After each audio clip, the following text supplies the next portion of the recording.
Right, so let's return to this speech that the Rebbe, Lubavitcher Rebbe, gave in 1989, and it's talking about the connection between Yud Beit Tamuz and Yud Gimel Tamuz to the future redemption, and how the whole entire world will be affected by Mashiach. Mashiach. Just one moment. Let me just see 1 second. Here we go. Chassidut are the non-Jews, are the lowest of the low. 1 minute. 1 minute. Just one moment. People who were involved in idolatry. They were totally world people. Yes. Okay, good. You're right. I got up to Chet, but let's do over here. Okay, so the Rebbe is trying to sort of get us ready for something that's really the whole point of the creation. The whole point of the whole reason that we're here in the world. And I just saw last night somebody sent me different reports, especially when there was Gimel Tammuz. Gimel Tammuz was the date that the Rebbe passed away, apparently. And of course, we Jewish people, we believe in the raising of the dead, first of all. So nobody really dies. So the idea of people coming from the dead is nothing new. All of our prayers, we pray this, especially the second prayer, that you raise the dead, Rachamim Rabim, Matayim Mesim, Sheni Ofor. So the raising of the dead, that's a very basic foundation. It's one of the 13 principles of faith, that there's going to be the raising of the dead. But the implications of this thing of raising of the dead means that people, Jews especially, but really it seems to be that all humanity, to a certain degree, they never really die. Physically, we're talking about. Not just the soul is eternal. That the physical body is somehow or other eternal in a way we can't really understand. Because put a person in the ground, the body rots, most of the time. So it's not such a, so there's something going on in reality that we're not really sort of aware of. And that's all supposed to be the idea of the Jewish people. The Jewish people, they're the ones that brought death into the world. Adam, for all practical purposes, he was a Jew. That's why he's mentioned in the Bible. He's buried in together with Abraham, Isaac, and Jacob in Hebron. He's buried. In Marat Machpelah, it says. So he practically, why was a Jew? What's the idea of being a Jew? His mother was Jewish, his father was Jewish. It was created by God. Abraham, how was he Jewish? Because the Jewish people, the whole purpose of them is to reveal the Creator and the creation. That's the only nation, only religion, only group, only philosophy, whatever you want to call it. That's their goal, even to reveal the Creator in the creation. How important this creation is. So therefore, every detail of this creation is tremendously important, much more important than going to heaven. Like we said, all the religions that are talking about going to heaven, or all the people that are the atheists, they say there's no such thing as heaven, and there's no meaning to this world either. You just sort of, whatever you do. So you can get along with both of them, but you can believe that there's heaven, you can believe in idolatry, you can believe in that there's nothing whatsoever. You can get along in the world, people get along in the world, but the goal of the world is not that. The goal of the world is the goal that Adam was created for, and that is to reveal the Creator and the creation, to make a healthy creation, this physical world. And that was begun in our generation by the previous Lubavitcher Rebbe, by him defying the communist regime, because the whole essence of communism is that this world, forget about going to heaven, religion is the opiate of the masses, all religions, don't think about anything except for this physical world. That's communism. There's only this world. Man is an animal. We have to take care of his needs, right? A different type of an animal than a dog or a cat. He has intellect and things like that. But you have to just take care of man's needs, and that's it. You take care of man's needs, and all the world will be okay. Like the communism, perhaps the most, oversimplistic view of reality, and cruel. view of reality you could possibly have is communism. Forget about love, forget about meaning, forget about the family, forget about all that. There's not, the only thing is money. The whole thing of money, the whole history is determined by finance. That's the money. Who's got the money? All sorts of weird proofs you can bring. The money, get rid of money, and then everything's going to be okay, right? Of course, that's a ridiculous and a very sort of, how do you say, transparent lie, because all these countries that became communist, we see that and they did away with money, let's say whatever they did, as the big problem was egotism. Doesn't make any difference. And all the policies in the world and all the religion in the world also is not going to take care of that. A person has to work on it himself. But at least have the right goals, at least have the right goals, what there are in life. And the ultimate bad goal was communism. Right? I mean, they killed hundreds of millions of people. What the Pot Paul did in Cambodia and these things is just unheard of.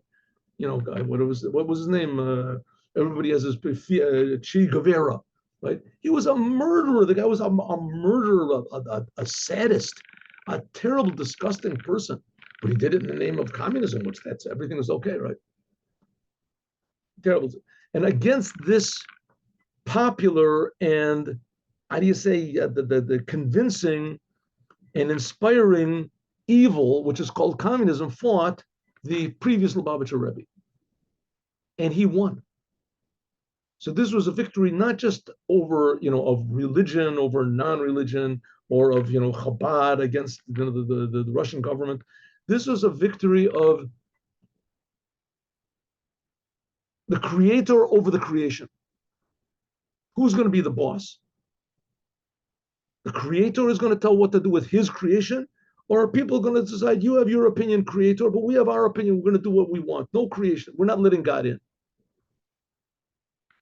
I know that's what's happened on Yud Beis Tamuz when the previous Rebbe got freed from prison, as he totally began, just like it began the fall of the actual communist regime, right? In 1991, the whole thing just fell apart in Russia.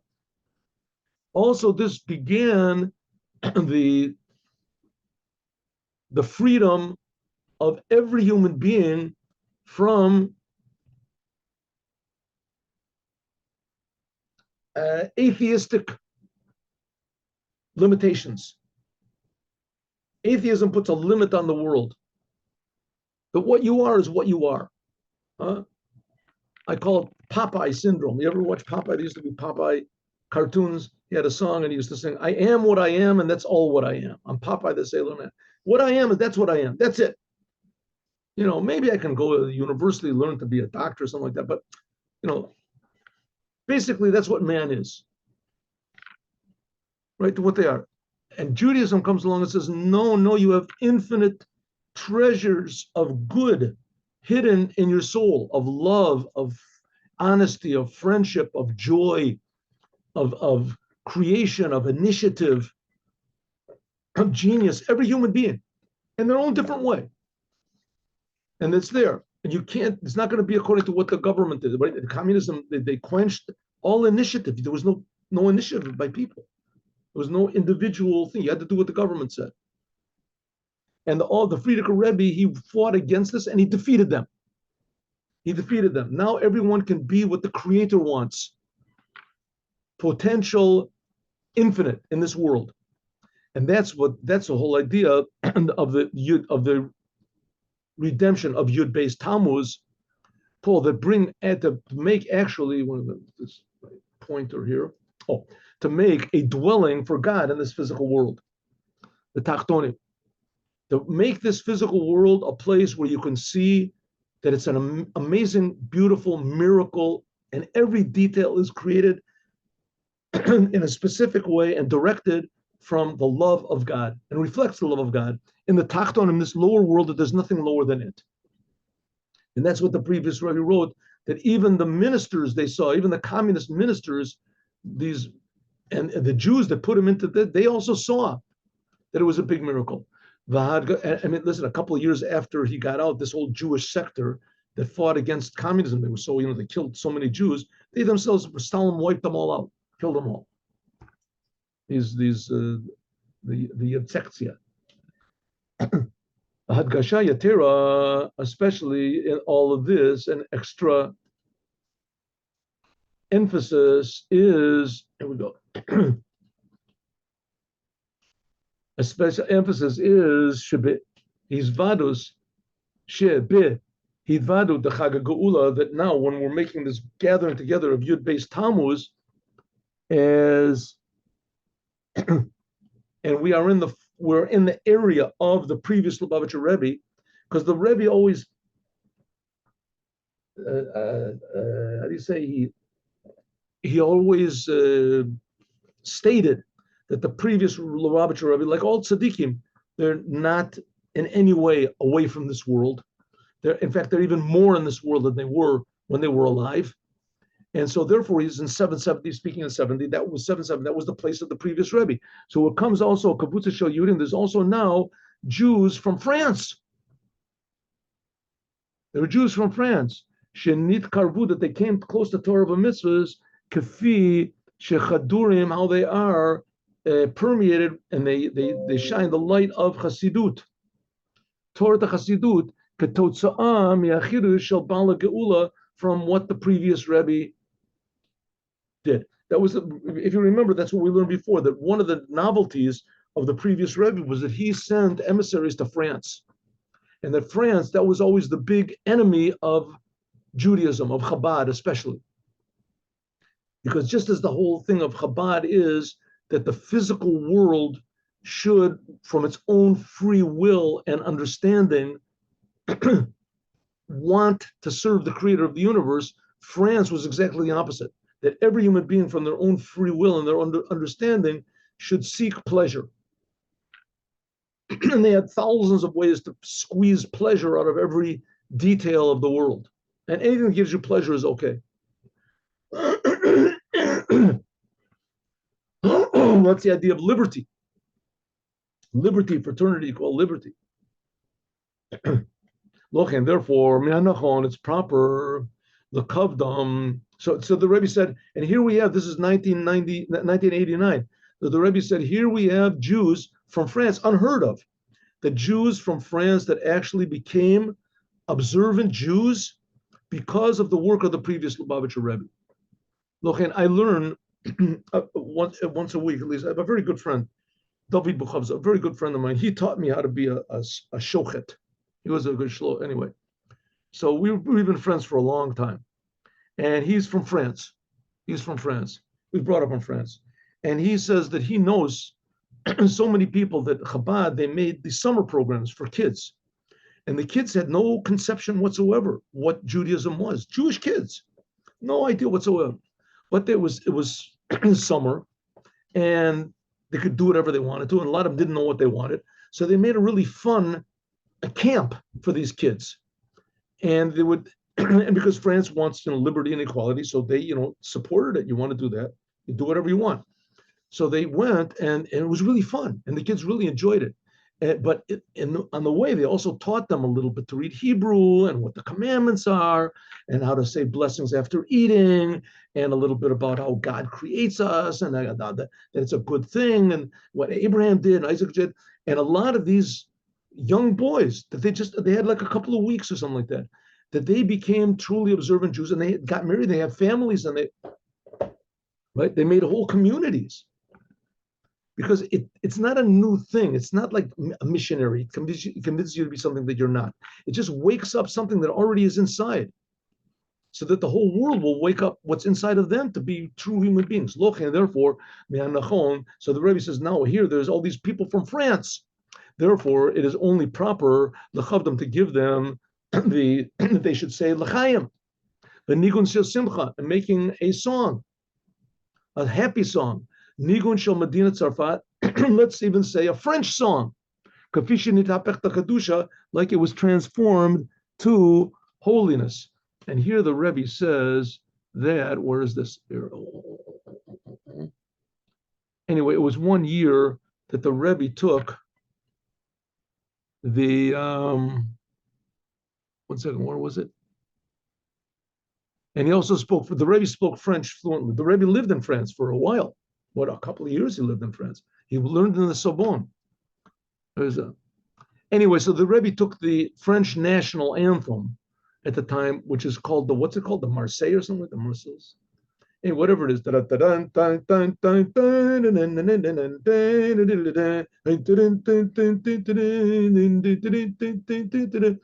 He took that song and he put to it words from one of the prayers that we say on Shabbat. That the glory should go to the life, the source of life of the worlds, to God. Aderet v'amunah l'chai olamim, abina v'aracha l'chai olamim, hagdul v'gvora l'chai olam, atiyah v'tibur l'chai olamim,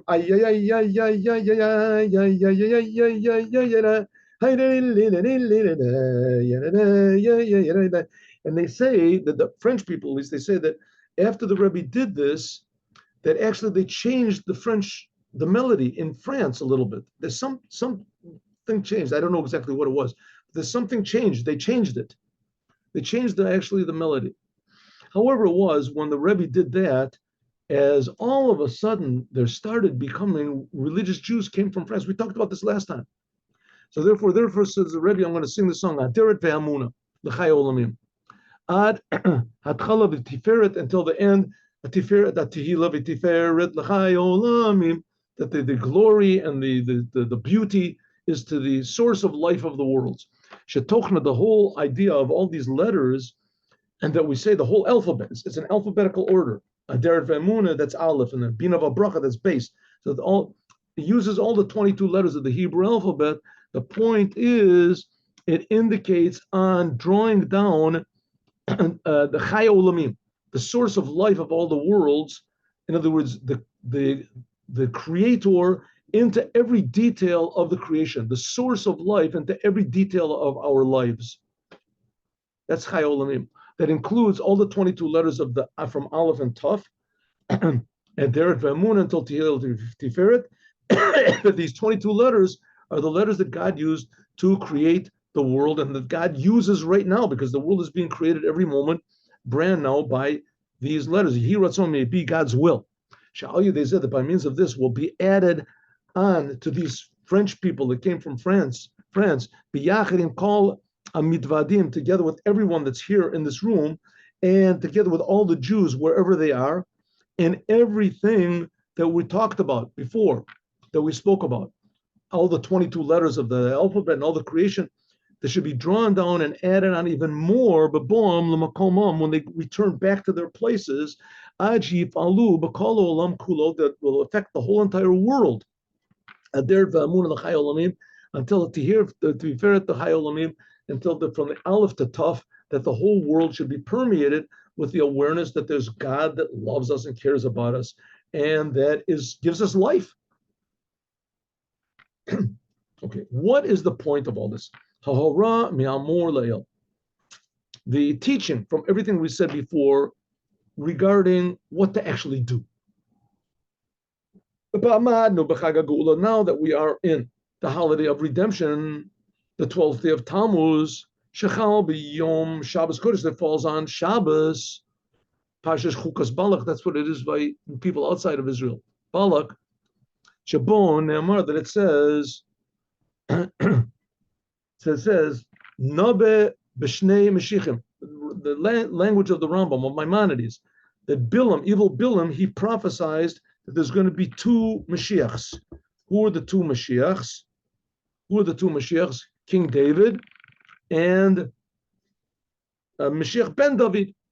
The Achar Chatzos, after half of the day, now it says the Rebbe, when he was speaking, it was already after midday, and the time for the Mincha prayer.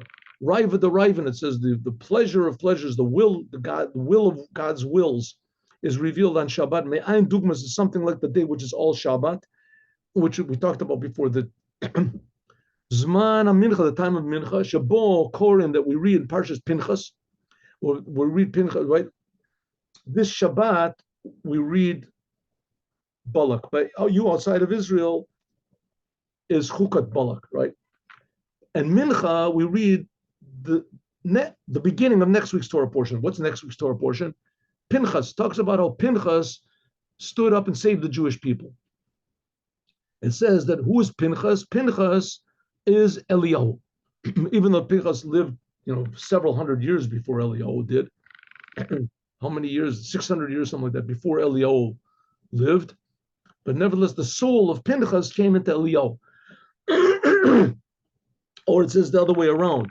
It says that the soul of Elijah the prophet was eternal, and that comes into different people. It came into Pinchas. In any case, this ability of total self-sacrifice, like we just finished learning in Likkutei Torah, this inner inexplicable,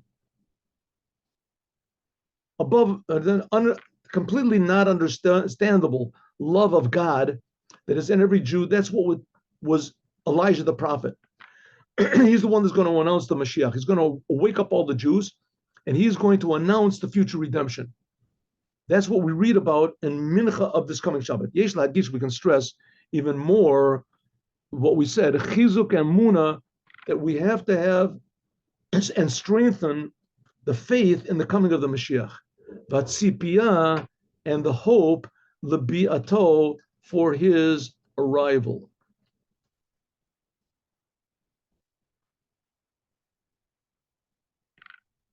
Biato. Like it says, I will wait for him every day that he will arrive, Mashiach. So you read in the news, there's going to be these elections and who's going to get in and what's going to happen and are these guys going to win or these guys going to lose or what it is.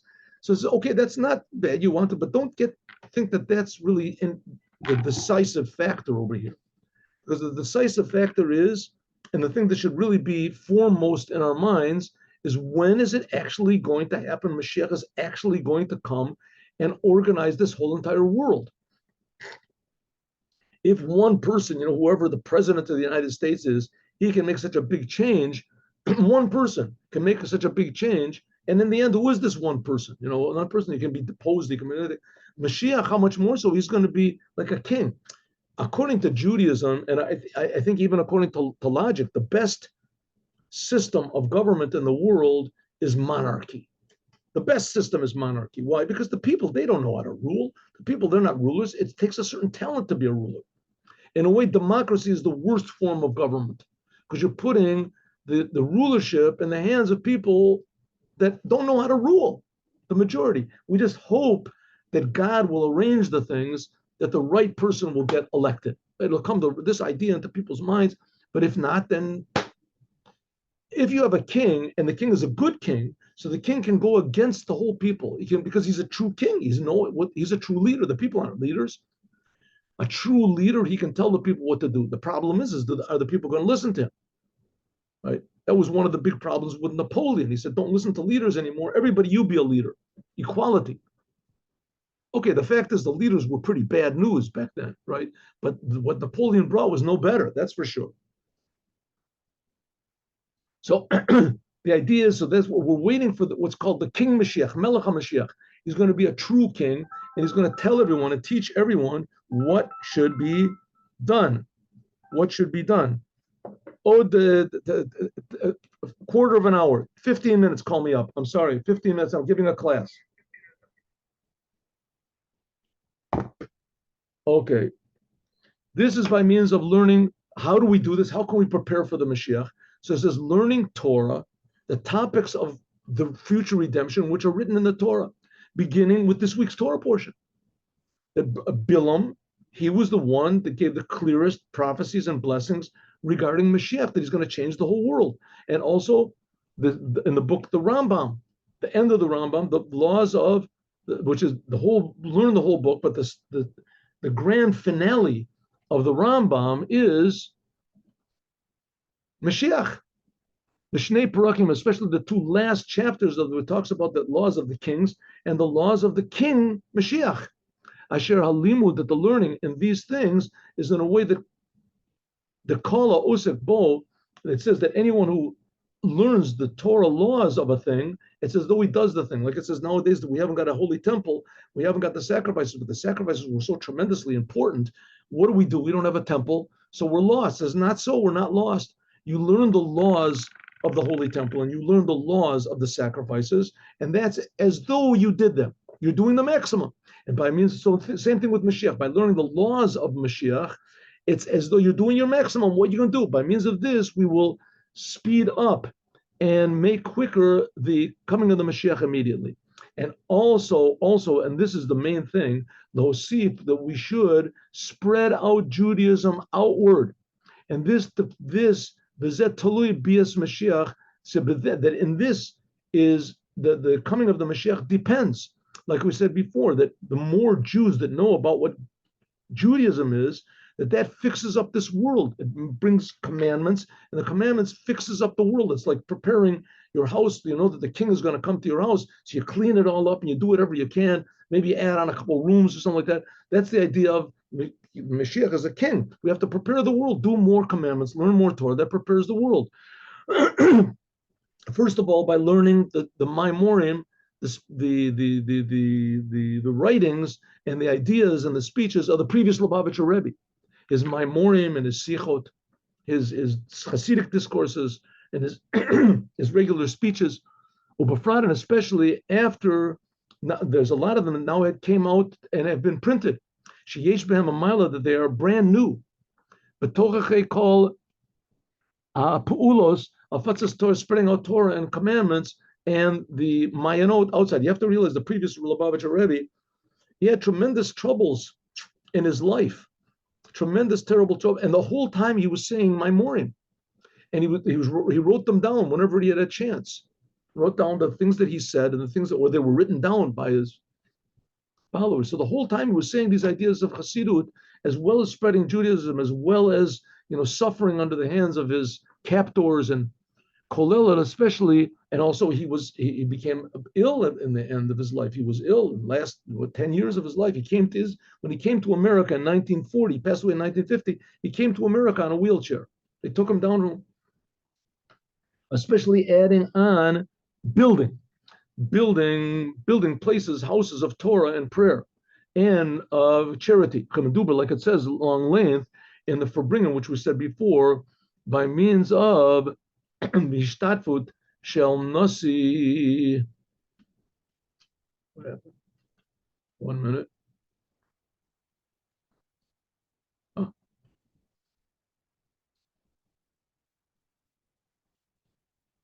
Of the leader of our generation, the previous Lubavitcher Rebbe, says the Rebbe, I'm giving also $100 to anyone that informs me that he's adding on in a building. Tavshem Mem Tet, I remember there was the year of building. Asher Bavada, Pirsimut, that will advertise this. I remember I had a Chabad house, a whole long story. I had a Chabad house, and the Rebbe said, Ubavada, certainly, Yenatzlu, we will use these days in the connection for Shabbos, Yud Beis Tamuz, and Motzi Shabbos, and Yud Gimel Tamuz, until Tet Vav Tamuz, the middle of what's the thing of Tet Vav Tamuz? Then the moon is full, and it'll be complete. Shleimus Agula, that we should bring a complete redemption to the world. These 3 days, Yud Beis Tamuz, Yud Gimel Tamuz, and also the days after it, says 3 days, that comes a chazaka, that there should be forbringings every single day. And in them, you should arouse people and encourage people that they should make good resolutions as far as what we said before, learning more Hasidut, doing more good deeds, and building more buildings to facilitate these things. And how good that each and every forbringing, you should make forbringings every single day, you should make all these 3 things of Torah and prayer and good deeds, etc.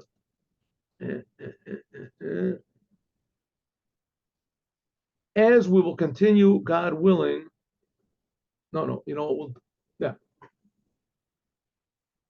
Okay, and may it be God's will, and this is the main thing, that before reading the Torah in Parshat Pinchas of this Shabbat, the coming Shabbat Pinchas, the Mashiach should come already, actually, in 1 second.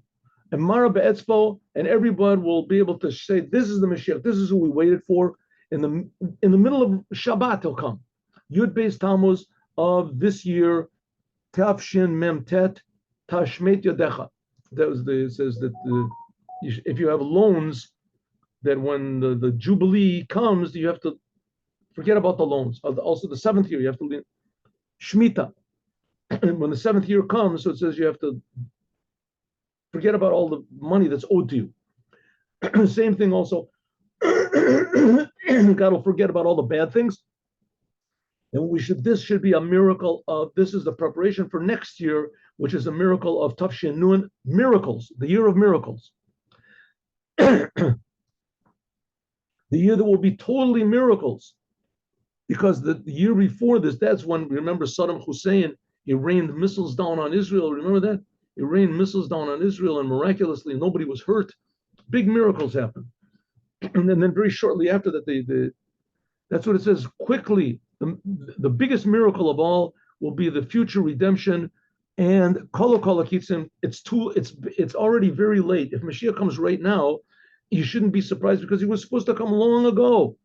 Hari Bavades is certainly, it will be in a way of Zurizus, quickly, Achishena, Ad Meheri Yustavaro. All of a sudden, one day we'll read in the newspapers, Mashiach arrived, all the Jews are waking up, they're all booking flights to Israel, the whole world is upside down, or maybe exactly the opposite, it's right side up. Therefore, we should make these for bring-ins on this Shabbos and all the days afterwards, B'yachad, together with the previous Rebbe. His soul should be in a body, together with the Mashiach, in the Holy Land, in Jerusalem, in the Holy City, in the Holy Temple. Ubabo, Shiva, Asar, Tamuz, when there comes the fast day of the 17th day of Tamuz, which this is within the 3 days, this is within 3 days from Yud Beis and Yud Gimel Tamuz, right? Yud Gimel, the 17 is a Yavchu, these days should be transformed, the 21 days from the 17th day of Tammuz, 3 weeks. There's 3 weeks of mourning from the 17th day of Tammuz until Tisha B'Av. 17th, that's like from the beginning of the destruction of the temple, the date when it began, until the actual destruction of the temple, even though it took much longer. But there's 21 days over there of mourning we're supposed to have.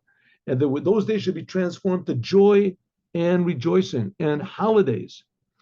Because the days before it, beginning on Yud Beis Tammuz, should add again, he should raise his hand again and gather all of the Jewish people to the land of Israel. And it's going to happen. Ubafrat, and especially by means of Yosef.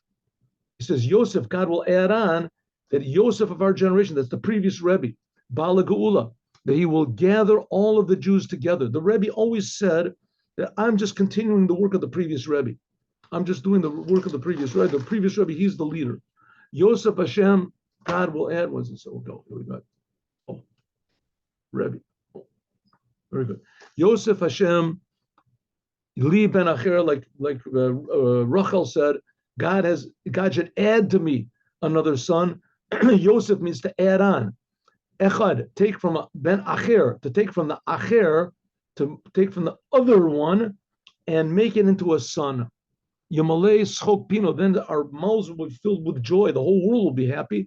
Almost like it's in the name, the second name of the previous Rebbe called Yitzchak. Yitzchak means Kol Hashamei Yitzchakli, what Rivka said when she gave birth to, what Sora said when she gave birth to Yitzchak.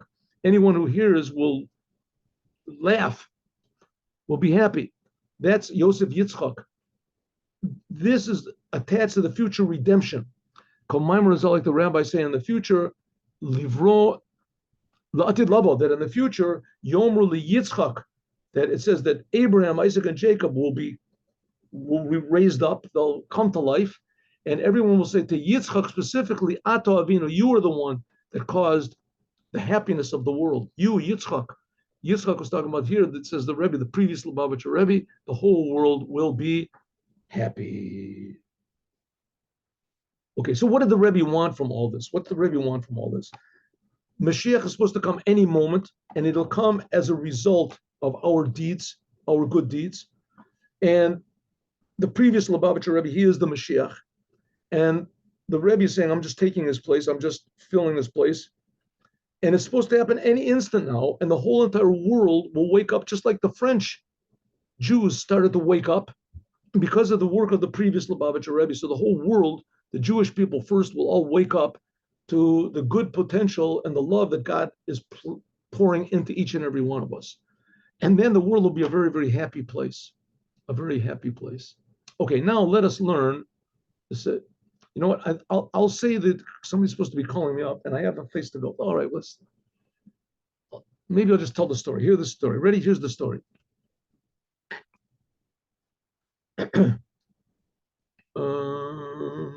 minute. Stop the share. Stop the do's.